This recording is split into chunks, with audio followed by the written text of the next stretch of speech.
Diabetes is a lifelong condition that causes a person's blood sugar level to become too high. There are two main types of diabetes. Type 1 diabetes, where the body's immune system attacks and destroys the cells that produce insulin. And type 2 diabetes, where the body does not produce enough insulin or the body's cells do not react to insulin. Type 2 diabetes is far more common than type 1. In the UK, around 90% of all adults with diabetes have type 2. During pregnancy, some women have such high levels of blood glucose that their body is unable to produce enough insulin to absorb it all. This is known as gestational diabetes. Prediabetes. Many more people have blood sugar levels above the normal range, but not high enough to be diagnosed as having diabetes. This is sometimes known as prediabetes. If your blood sugar level is above the normal range, your risk of developing full-blown diabetes is increased.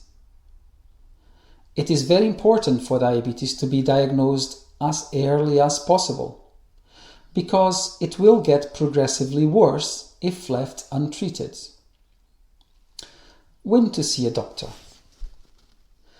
Visit your GP as soon as possible if you experience the main symptoms of diabetes, which include feeling very thirsty, peeing more frequently than usual, particularly at night, feeling very tired, weight loss and loss of muscle bulk, itching around the penis or vagina or frequent episodes of thrush, cuts or wounds that heal slowly, or blurred vision. Type 1 diabetes can develop quickly over weeks or even days. Many people have type 2 diabetes for years without realizing, because the early symptoms tend to be general. Causes of diabetes. The amount of sugar in the blood is controlled by a hormone called insulin, which is produced by the pancreas. The pancreas is a gland behind the stomach. When food is digested and enters your bloodstream, insulin moves glucose out of the blood and into the cells, where it is broken down to produce energy. However, if you have diabetes, your body is unable to break down glucose into energy. This is because there's either not enough insulin to move the glucose, or the insulin produced does not work properly. There are no lifestyle changes you can make to lower your risk of type 1 diabetes. You can help manage type 2 diabetes through healthy eating, regular exercise, and achieving a healthy body weight. Living with diabetes. If you're diagnosed with diabetes, you will need to eat healthily, take regular exercise, and carry out regular blood tests to ensure your blood glucose levels stay balanced. People diagnosed with type 1 diabetes also require regular insulin injections for the rest of their life. As type 2 diabetes is a progressive condition, medicine may eventually be required, usually in the form of tablets. Diabetic eye screening. Anyone with diabetes aged 12 or over should be invited to have their eyes screened once a year. If you have diabetes, your eyes are at risk from diabetic retinopathy, a condition that can lead to sight loss if it's not treated. Screening, which involves a 30-minute check to examine the back of the eyes, is a way of detecting the condition early so it can be treated more effectively.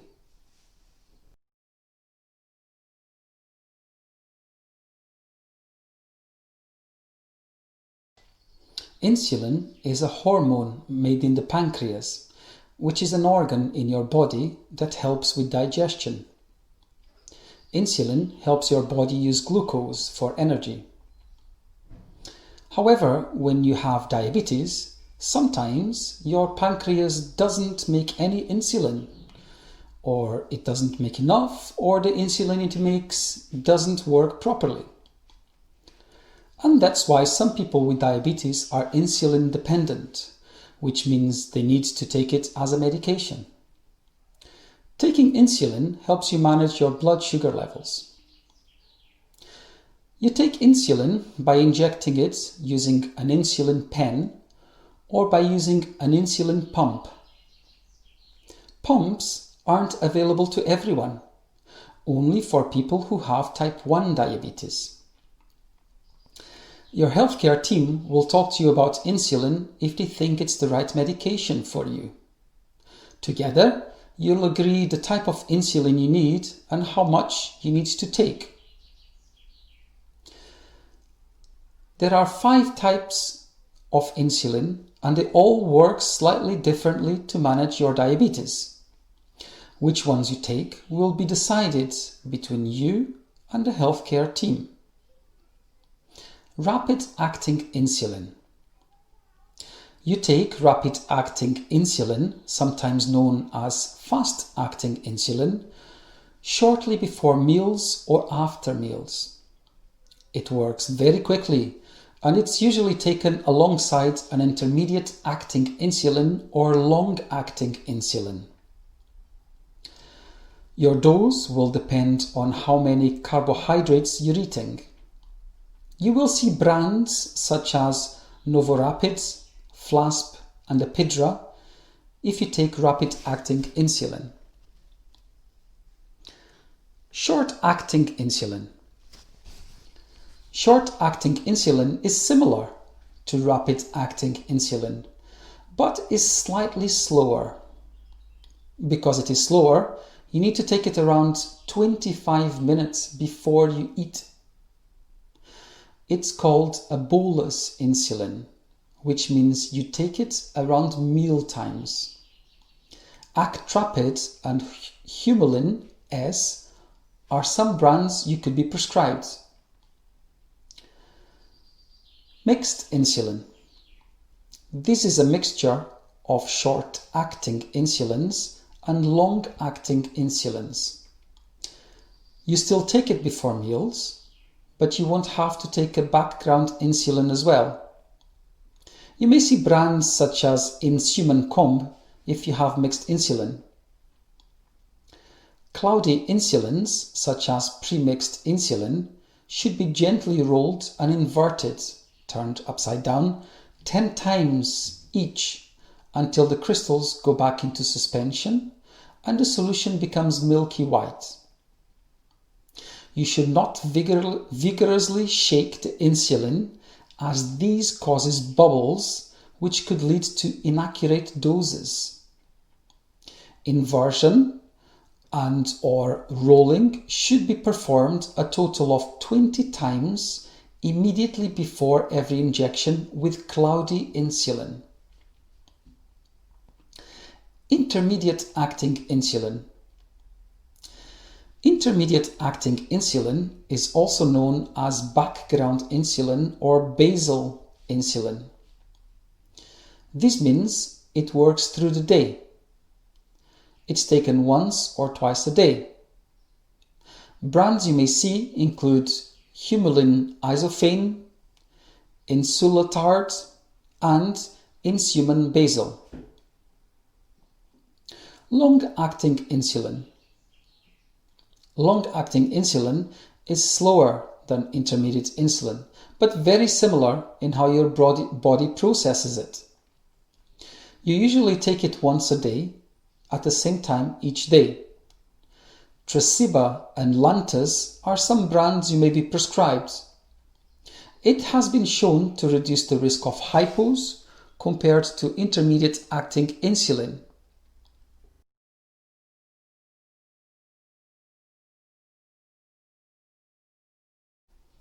Insulin side effects. Hypos are the most common side effect of taking insulin. Hypos are when your blood sugar is low, and they are very common when you take insulin. They can be caused by taking too much insulin. If you're having a lot of hypos, you may be on the wrong dose of insulin and you should speak to your healthcare professional. General side effects. As with all prescribed medication, you may react differently to others when you take insulin.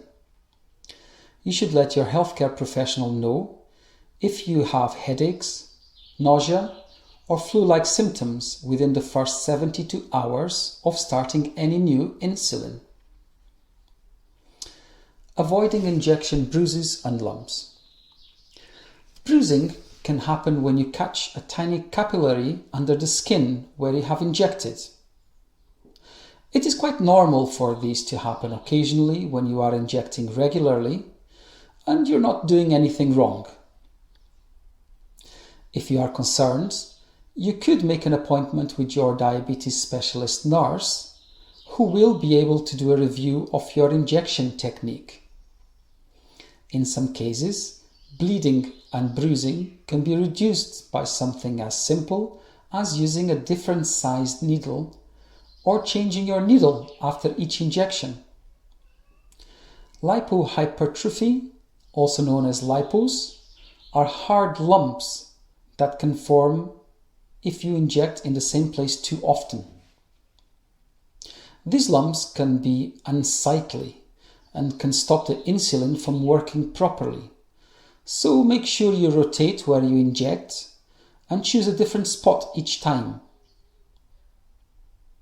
Other side effects from injecting a lot can be itching, rashes, and other skin irritations.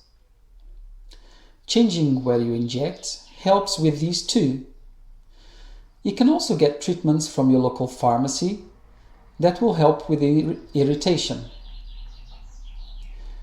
Insulin and weight gain. When you start taking insulin, you may notice that you start to put on weight.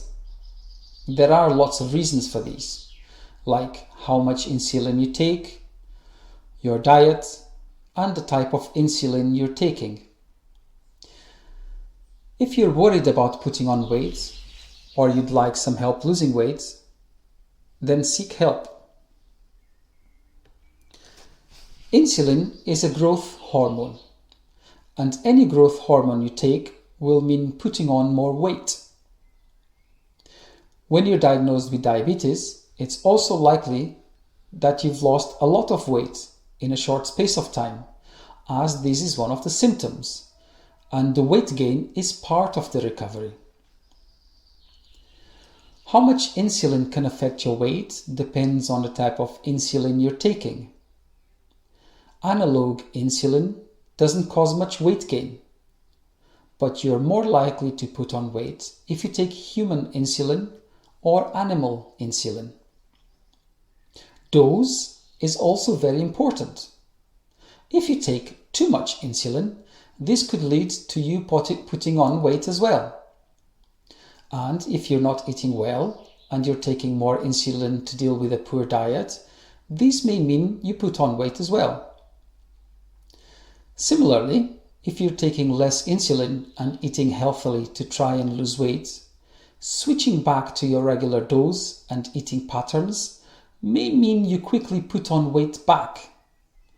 But this will balance out after a few weeks. Insulin overdose. Insulin overdose can happen if you take more insulin than you need.